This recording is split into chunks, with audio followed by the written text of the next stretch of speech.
From BBC Learning English, this is Learning English from the News, our podcast about the news headlines. In this programme, consciousness is what you experience, your thoughts and feelings. But where does it happen in the brain? Two major theories are put to the test.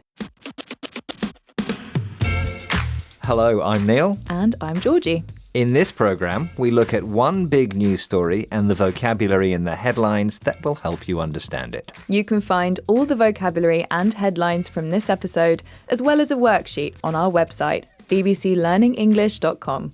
So let's hear more about this story.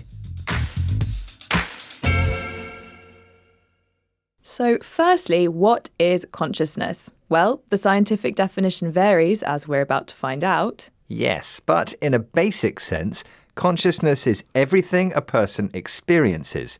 Your awareness of your thoughts, feelings, sensations, memories. But where does this happen in the brain? Well, scientists haven't yet agreed on an explanation, but recently, two leading but very different theories were put to the test in a large research project. The 7-year study was published in the journal Nature. Let's have our first headline. This one is from Scientific American. Two theories face off to explain the origins of consciousness. That headline again from Scientific American. Two theories face off to explain the origins of consciousness. Two theories face off. That's an interesting phrasal verb. What does it mean if two sides face off? Is it friendly? Or are they about to fight? Well, they are about to fight. So face-off means to meet an opposing person or group to begin a competition or confrontation. So imagine two opposing sports teams, for example, at the start of a match facing each other. That means they are opposite each other. In some sports, like ice hockey, that moment at the start is called a face-off. Okay, so in this story, the major theories, which are very different to each other, are facing off in this big experiment to see which one is right. Now, the scientists aren't literally about to fight in the lab. This is more of a metaphorical meaning. Their ideas are in competition. And face-off can also be used as a noun, a face-off. That's written with a hyphen in the middle. So we could say the two theories are in a face-off. We've had face-off, meet to argue or compete. For example, two colleagues of mine are facing off in a battle for the promotion. This is Learning English from the News, our podcast about the news headlines. Today, we're talking about a large new study about human consciousness. Now, the research project was unusual because it had scientists with opposing theories of consciousness working together with other researchers who weren't on either side. They were neutral. The two theories that were put against each other were very different. For example, for one of them, the front part of the brain is not considered necessary for consciousness. Whereas the other theory argues that consciousness comes from what they call global broadcasting across the brain, which does include the front regions. Let's have our next headline. Two theories of consciousness faced off. The ref took a beating. And that's from the New York Times. Okay, that headline again from the New York Times.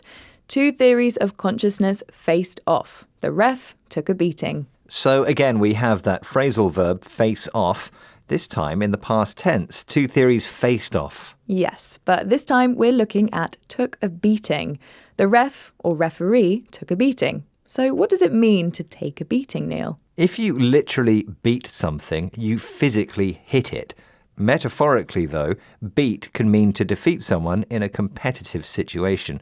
So, Georgie, I always beat you at tennis, for example. You're such a loser. Hey! So if you take a beating, you are receiving that beating. You are being beaten. Now, the referee they're referring to in the headline is the research study itself because it has been criticised by some other scientists. You can use take a beating anytime something has suffered some damage. For example, my garden shed was destroyed in the storm. It really took a beating. Yes, or another example, my presentation at work the other day went really badly. My confidence has really taken a beating.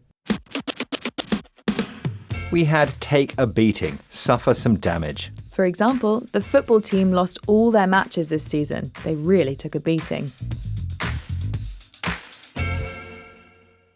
This is Learning English from the News from BBC Learning English. We're talking about theories of consciousness.